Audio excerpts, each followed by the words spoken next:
परम पूज्य संत स्वामी श्रद्धानंद जी महाराज का सत्संग सबसे पहले सुनने के लिए हमारे YouTube चैनल यथार्थ वाणी को सब्सक्राइब करें और साथ में बेल आइकन बटन को जरूर दबाएं। ओम श्री सद्गुरुदेव भगवान की जय।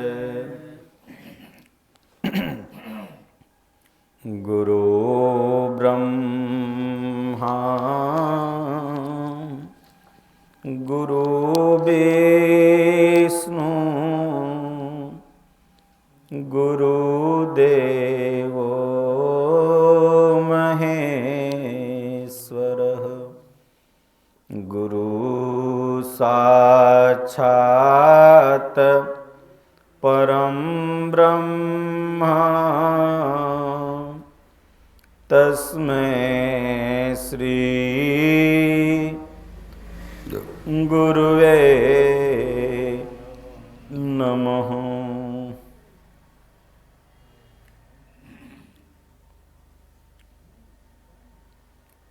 तारा है ओम जय सिया राम, जय जय सिया राम।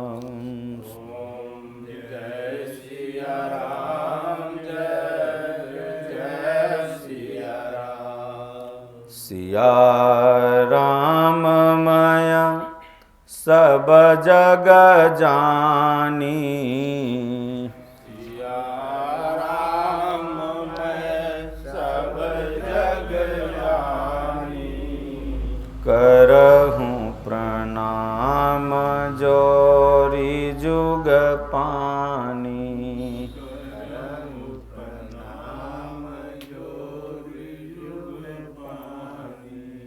श्री राम जय राम, जय जय राम। श्री राम जय राम, जय जय राम। ओम जय गुरुदेवम, जय गुरुदेव। ओम जय गुरुदेवम, जय गुरुदेव। जय गुरुपद अम्बुजय अनुरागी। जय गुरुपद अम्बुजय अनुरागी। ते लोकहूँ वेदहूँ बड़ भागी।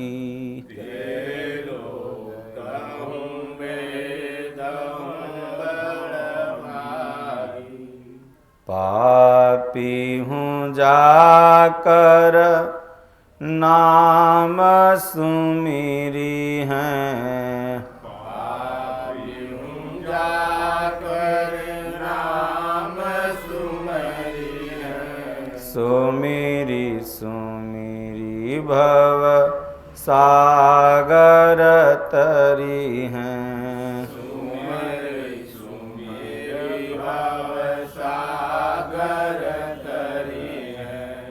बिनु सतसंग विवेक न होई। बिनु सतसंग विवेक न होई। राम कृपा बिनु सुलभ न सोई। राम कृपा बिनु सुलभ न सोई। स्वर्ग नरक अपवर्ग सुख। स्वर्ग नरक अपवर्ग सुख। धरिय तुला एक अंग। धरिय तुला एक अंग। तुलन ताहि सकल मिली। तुलन ताहि सकल मिली। जो सुख सुखलव सतसंग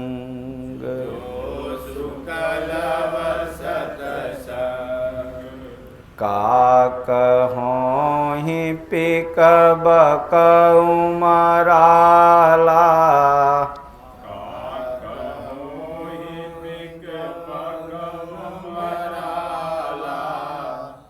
सतसंगति महिमा नहीं गोई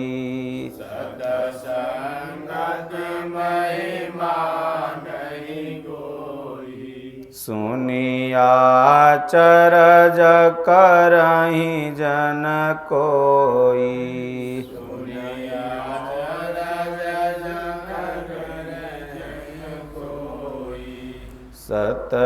सतसंगति दुर्लभ संसारा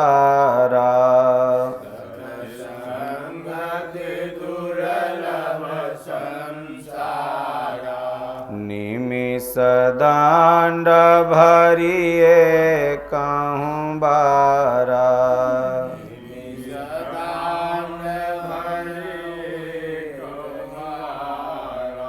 श्री राम जय राम जय जय राम श्री राम जय राम जय जय राम श्री राम जय राम जय जय राम श्री राम जय राम जय जय राम श्री राम जय राम जय जय राम श्री राम जय राम जय जय राम सुमेरी पवन सुत पावन नामु सुमेरी पवन सुत पावन नामु अपने बस करी राखे हूँ राम अपने बस करी राखे हूँ राम ध्रुव सगला निज पेऊँ हरि नाम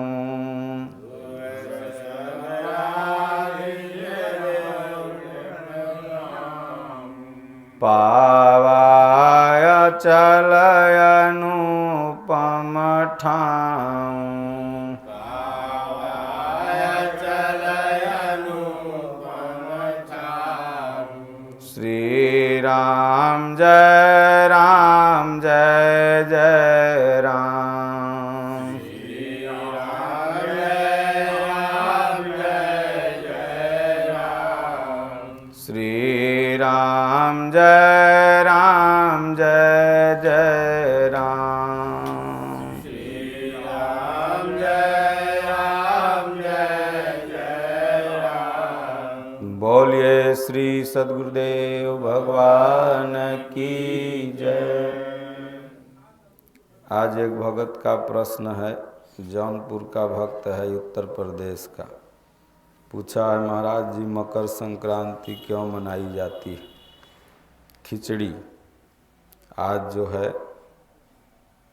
तो ये मनाई क्यों जाती है, इसके पीछे का कारण क्या है?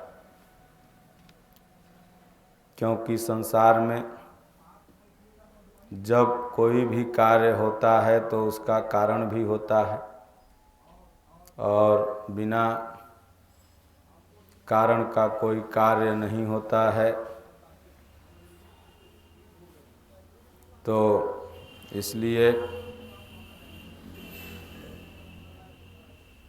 आज खिचड़ी है, बिहार में इसको खिचड़ी कहते हैं।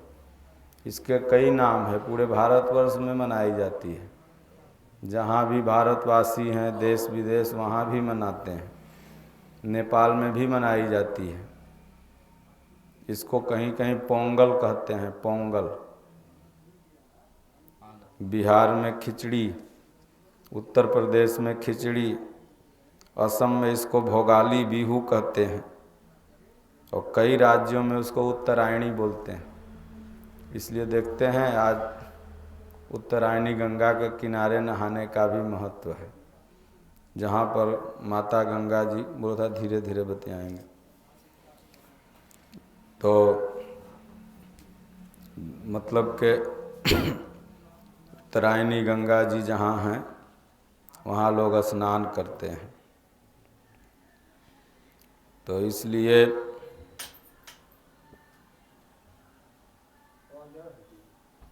भगवान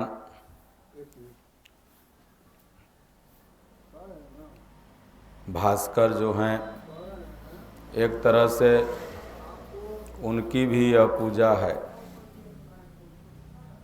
भगवान सूर्य की।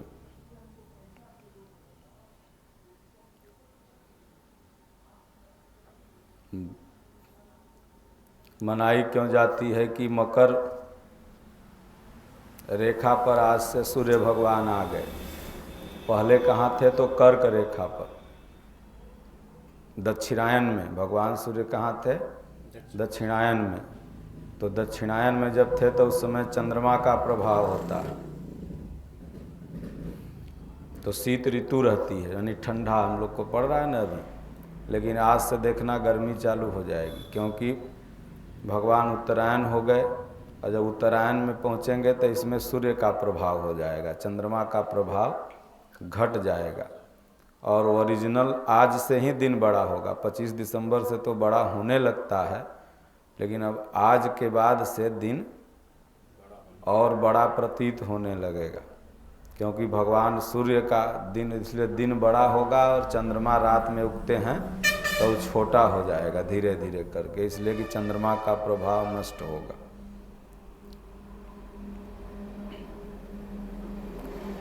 और पितामह भीष्म, जब महाभारत युद्ध चल रहा था तो पितामह भीष्म जी पूरा युद्ध सरसैया पर अचेत होकर देख रहे थे।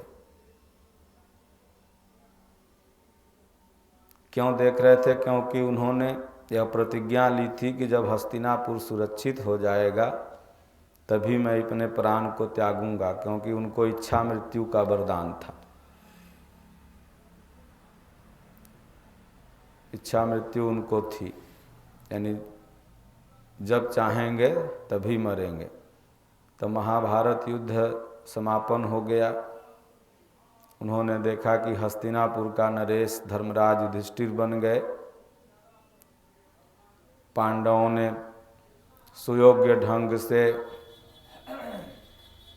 चलाने का काम किया पूरे राज्य को। तो उसके बाद उन्होंने आज ही के दिन, मकर संक्रांति खिचड़ी के ही दिन, अपना शरीर भी त्यागा था। तो और आज ही के दिन से बसंत ऋतु भी चालू हो गई। अब आम में बौर धीरे धीरे आना प्रारंभ हो जाएगा, और जब आ जाएगा तो नया वर्ष हम लोगों का आ जाएगा। चैत, फागुन के बाद चैत आवा है ना, तो बसंत ऋतु अब धीरे धीरे आज से प्रारंभ हो गया। तो इसलिए भी आज के दिन का बहुत महत्व है। और आज के दिन नदियों में स्नान किया जाता है। जो भी लोग होंगे, मान लो गंगा माता अगल बगल हैं तो अधिकांश लोग वहाँ जाते हैं, और नहीं है तो नदी है, तालाब है, उसमें भी जाके स्नान करते हैं। तो इसका कारण क्या है कि आज सूर्य की जो किरण है ना, वो सीधे जब वो मकर रेखा पर पहुँचती है कर्क रेखा से, तो एकदम सीधे जल पर ही जाती है। और दिनों में वो तिरछी हो जाएगी, आगे बढ़ जाएगी, लेकिन आज के दिन एकदम सीधी वो जल में ही जाएगी। चाहे बदरी रहे, चाहे कुहिरा रहे, लेकिन सूर्य भगवान तो डेली उगते हैं और उनसे डेली किरण भी निकलती है।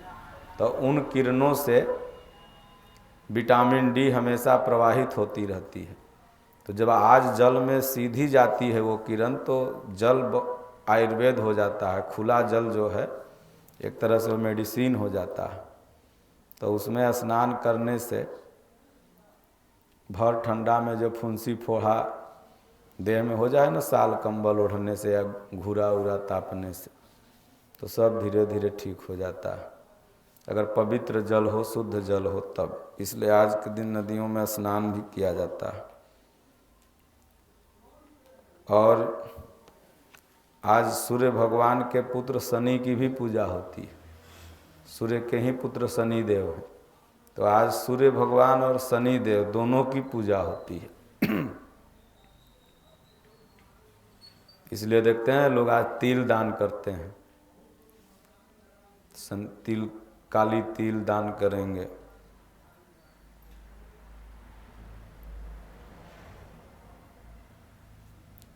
और गुजरात में आज के दिन पतंग उड़ाया जाता है। भगवान सूर्य का एक नाम पतंग है, पतंग माने सूर्य होता है। पतंग ऊंचाई का प्रतीक है ना, खूब ऊंचाई पर उड़ता है, तो पतंग माने सूर्य है। तो आज गुड्डी खेलते हैं ना, पतंग से पतंग काटते हैं सब, तो आज के दिन पतंग भी उड़ाया जाता है खिचड़ी के दिन।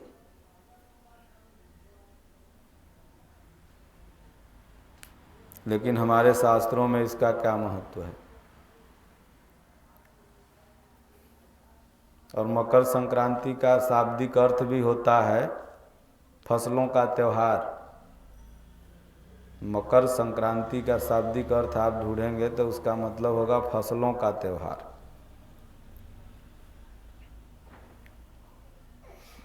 आज देखते हो चिवड़ा, नया चिवड़ा कुटाता है, उसके बाद हरा हरा ही मटर का जो सब्जी उब्जी बनता है, गोभी, ये आलू नया हो जाता है, लगभग सब सब्जी। अब आज के समय में तो भाई सब ही सुलभ सब दिन सब देसा, सेवत सादर समन कलेसा।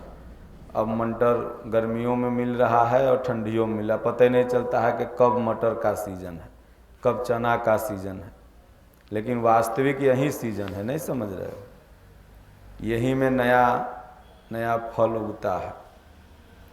तो भगवान को लोग अपनी श्रद्धा निवेदित करते हैं कि हे प्रभु, आपने अपनी किरणों के माध्यम से इन फलों को उगाया और हम लोग इसको खा रहे हैं, खा के इसको जी रहे हैं, ऊर्जा मिल रही है। तो इसी बहाने सूर्य भगवान को सब पूजा अर्चना करते हैं। रामचरितमानस में भी आया है, आज ही के दिन प्रयागराज में कल्पवास होता है 1 महीने का। वहाँ पर अगल बगल के लोग जाते हैं, पति पत्नी पूरा परिवार अपना कुटिया बनाते हैं। हमारे आश्रम के भक्त हैं रामकृष्ण दास जी, यहाँ आते हैं, वो भी भर महीना, भर माघ, वो कहाँ रहते हैं, वहीं प्रयागराज में, और प्रतिदिन अपना स्नान करेंगे जाके। आज के दिन विशेष जाके स्नान किए। ये पर्व त्यौहार जो बना दिए गए कि किसी न किसी बहाने से भगवान के मन में श्रद्धा रहे। तो मानस में भी आया है, मकर संक्रांति का जिक्र रामचरितमानस में बाबा तुलसी ने किया है। क्या किया है, उन्होंने कहा कि माघ मकर गति रवि जब होई, अतीरथ पति ही आव सब कोई। माघ मकर गति रवि जब होई, रवि माने सूर्य होता है, और मकर संक्रांति के दिन माघ मकर, माघ के महीने में, तो तीर्थ पति ही आव सब कोई। प्रयागराज तीर्थों का राजा माना गया है, और प्रयागराज में सारे तीर्थ जाते हैं। किस महीना में, माघ के महीना में, और सारे तीर्थ वहाँ इकट्ठा हो जाते हैं। इसलिए तीर्थ गए एक फल, संत मिले फल चार, सद्गुरु मिले अनंत फल, कहे कबीर विचार। जब माघ के महीना में सारे तीर्थ वहाँ चले गए, तो जितने भी भक्त हैं वहाँ जाते हैं, और जहाँ तीर्थ होता है वहीं संत महात्मा भी होते हैं, महापुरुष भी होते हैं। तो वहाँ जाने पर क्या होता है, तो तीर्थ गए एक फल मिला, किसी न किसी संत महात्मा से भेंट हुई, कि शर्मा जी घरे से गुस्सा के भागे तो 8 दिन प्रयागराज में रहे। 8 दिन प्रयागराज में रहे तो इनको एक गुरु महाराज मिल गए, न भागते तो मिलते। तो इसीलिए हमारे यहाँ तीर्थ व्रत बनाया गया है कि वहाँ जाओगे तो कोई न कोई महात्मा से भेंट हो जाएगा। तो वही है एक फल, तीर्थ गए एक फल, क्या मिला? तो संत मिल गए। और अगर संत मिले तब क्या हुआ? तो कहें संत मिले फल चार, 4 फल मिला, अर्थ धर्म काम मोक्ष। ये 4 फल मिलेगा जब संत मिल जाएंगे। सबसे पहले अर्थ हो मिलेगा, क्योंकि बिनु धन धर्म न होय खगेशा, भूखे भजन न होय गोपाला, ले लय आपन कंठी माला। तो बिना अर्थ के तो कुछ होगा नहीं। इसलिए भगवान पहले अपने भक्त को, जो उनका भक्ति करने लगता है, उसको अर्थ से मजबूत कर देते हैं, ताकि अर्थ रहेगा तब तो ये धर्म कर सकेगा। तो इसलिए अर्थ दे दिए पहला फल। तो दूसरा फल क्या होगा? धर्म। तो जब अर्थ आ जाएगा ईश्वर की कृपा से, नजायज जो पैसा आता है वो नजायज जगह जाएगा, लेकिन जो भगवान के कृपा से आएगा वो धर्म में ही खर्चा होगा। इसलिए अर्थ के बाद धर्म हुआ, और अर्थ धर्म फिर काम, फिर भगवान कामनाओं की पूर्ति करने लगते हैं। जितनी इच्छा उस साधक की रहेगी सब इच्छा पूर्ण कर देंगे, क्योंकि अगर एक भी इच्छा अगर उसकी बाकी रही तो इच्छा का पूर्ति न होना ही पुनर्जन्म का कारण है, फिर उसका जन्म होगा। काम माने इच्छा होता है।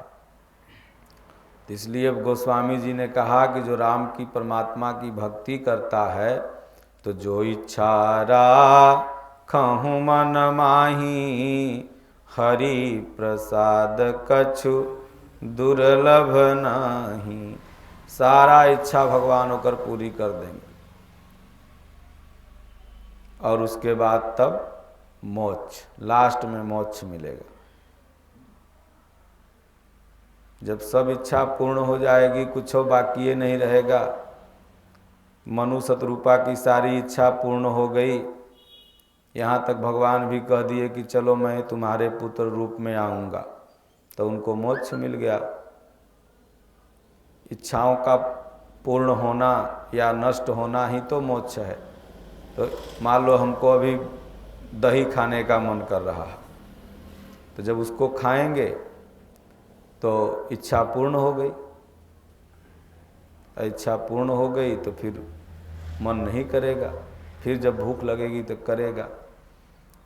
और जब तक मान लो कि उसको मार नहीं सकते हैं, नहीं खाओगे तो बार बार उसी पर जाएगा। एक महात्मा थे, भजन कर रहे थे, तो कहीं किसी गृहस्थ के यहाँ कढ़ी बन रही थी। कढ़ी जानते हैं ना, दही का कढ़ी होता है, दही डाल के, यहाँ दही बच जाई तो कढ़ी बनी कल। तो कढ़ी बन रहा था तो छौंका उका जब लगा तो सुगंध आ रहा था। तो महात्मा जी के मन में हुआ कि हम कढ़ी खाएं। अब भजन में बैठे थे, राम नाम छूट गया और कढ़ी कढ़ाई में दिखाई पड़े लगा। बार बार सोचें कि इसको हटा के राम को ले आएं, लेकिन जब थोड़ा देर हो फिर कढ़ी याद आ जाए, क्योंकि बगल में कहीं बन रहा था किसी भगत के यहाँ। तो महात्मा जी एक भगत को बुलाए, बोले देखो अपने घर में तुम जाओ, 1 कुंटल कढ़ी बनवाओ और मैं आऊँगा उसको खाऊँगा। देखे कि मन को सरवा के किसी तरह से समझाना है। गए तो कढ़ी बन के तैयार हो गया, वो भक्त तैयार कर दिया। बोले ठंडा जाए तो कोठरी में रख दो, हमको बंद कर देना बाहर से, और हम अंदर से भी बंद कर लेंगे, और कितनों चिल्लाएंगे तुम लोग खोलना मत। वही महात्मा जी खूब कढ़ी खाएं, वही में उल्टी करें, खाएं वही कढ़िया में उल्टी करें, फिर उसमें पैखाना भी हो गया, इतना खाए कढ़ी, यानी ऊपर नीचे से लगा कढ़ी निकलने। फिर जब सब दरवाज़ा तोड़ा, उसके बाद नहवाया धोवाया। बोले महाराज अरे 1 किलो खाते, 1 कटोरा खाते। इतना खाए क्या ज़रूरत था। बोले हो कल से हमको ही मन परेशान किए हुए था, जब राम नाम जपते थे तो ये बीच में कढ़िए सरवा आ जाए। तो इसीलिए अब इतना कढ़ी खा लिए हैं कि नामों ले से घिन्ना जाए आदमी। अब कढ़ी के नाम लेने पर मन करता वो करने कोई चीज़ ज़्यादा खा लो और जब उसका नाम कोई ले ले तो लगता है कि अरे बाप रे नहीं मिले तो बढ़िया। तो इसलिए ये इच्छाओं का पूर्ण होना ही मोक्ष है। तो जब संत मिल जाते हैं तो 4 फल मिलता है। और मिलेंगे कहाँ? उसी तीर्थ में। माघ मकर गति रवि जब होई, तीर्थपति आव सब कोई। सारे तीर्थपति वहाँ जाते हैं और तीर्थों के स्वामी संत हैं वो भी वहाँ पहुँचते हैं। और तब अगर आपका पुण्य पुरुषार्थ अच्छा है, कई जन्म के आप भगवान के भक्त हैं, तो सद्गुरु भी मिल जाते हैं। स्वामी जी जैसे महापुरुष मिल गए जो कि तो कहें सद्गुरु मिले अनंत फल, कहें कबीर समूह झाय।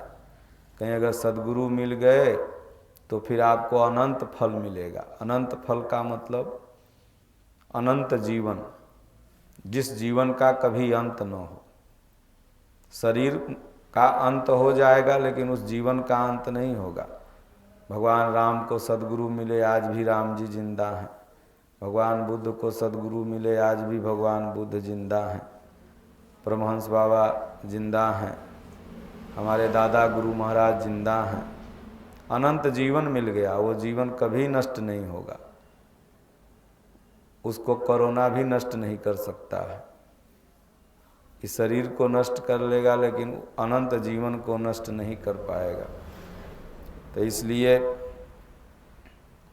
माघ मकर गति रवि जब होई, तीर्थपति आव सब कोई। सारे तीर्थपति आते थे, वहाँ पर सब पुण्यात्मा जुटते थे। और होता क्या था? भगवान की भक्ति भजन। भगवान का भक्ति भजन करो और दही चिवड़ा खाओ और उसके बाद सद्गुरु का संग करो। यही है मकर संक्रांति। संक्रांति मतलब होता ही है संग करना। एगो संपूर्ण क्रांति एक्सप्रेस चलता है ना ट्रेन, तो क्रांति माने क्या होता है? और मकर संक्रांति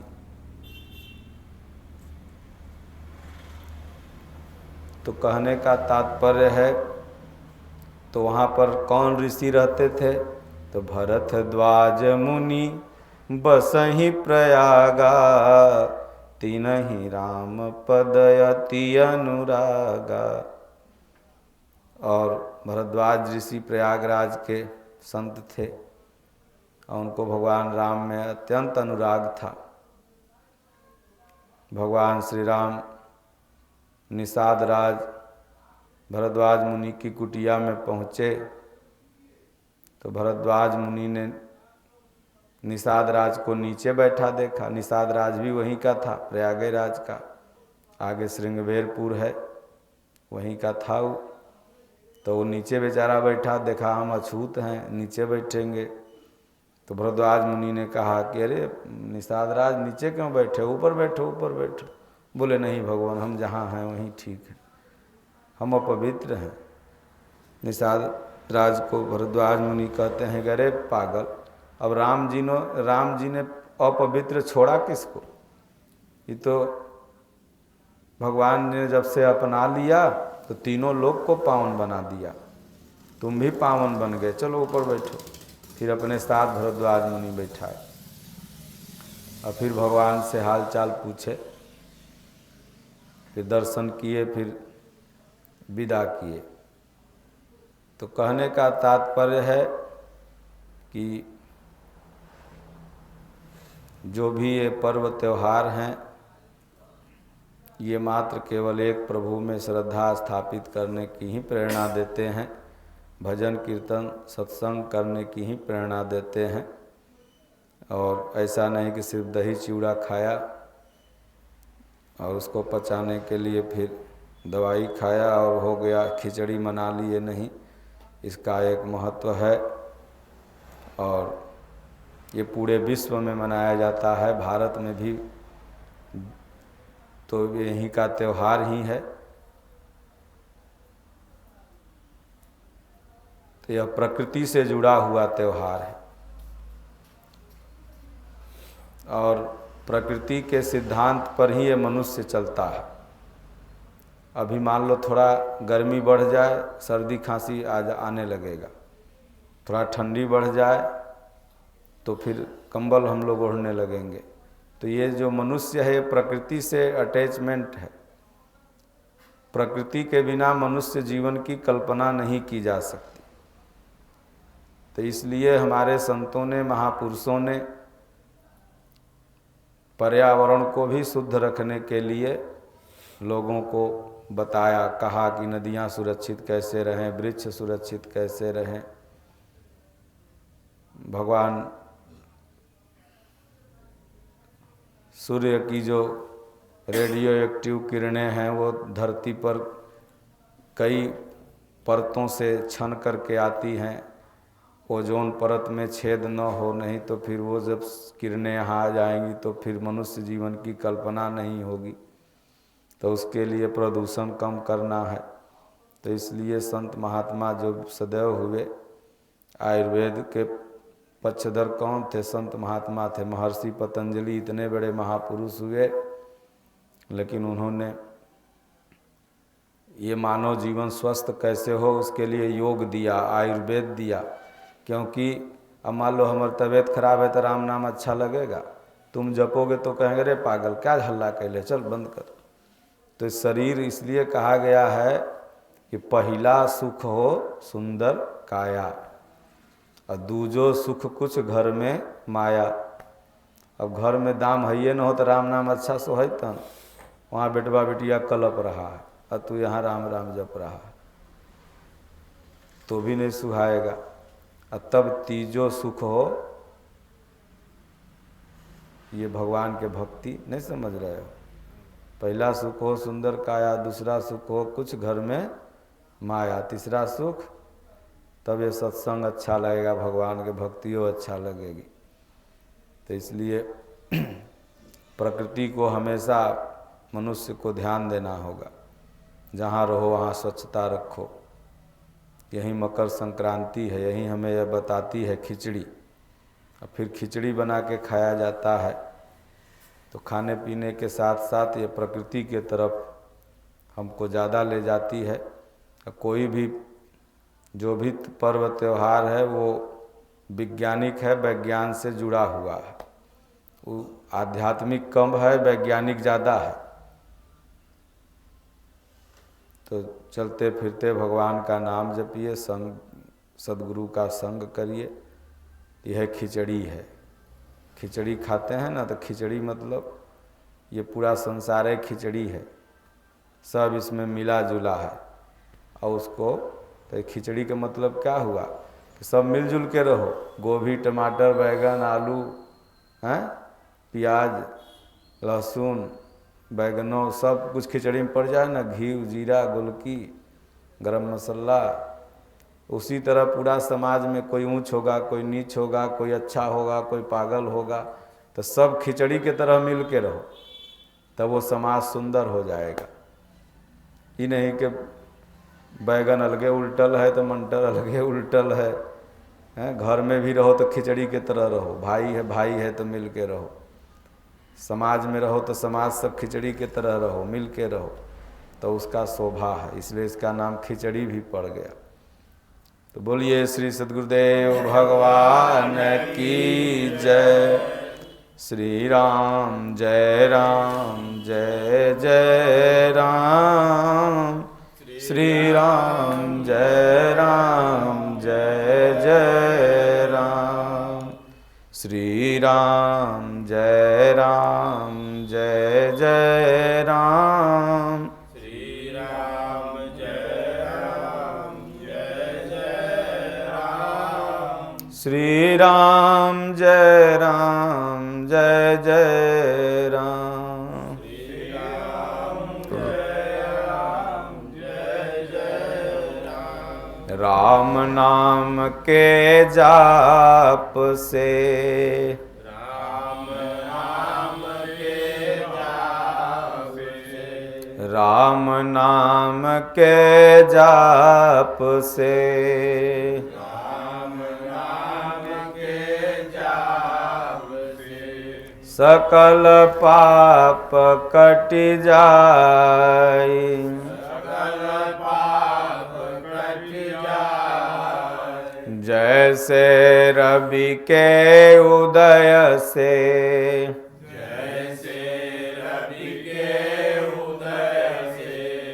अंधकार मिटी जाए, अंधकार मिट जाए, पूर्व जन्म के पाप से, पूर्व जन्म के पाप से, हरि चर्चा न सोहाय, हरि चर्चा न सोहाय, जैसे ज्वर के ताप से, जैसे ज्वर के ताप से, भूख विदा होई जाए। भूख विदा होइया। बोलिए श्री सद्गुरुदेव भगवान की जय। हरि ओम। शांति शांति शांति।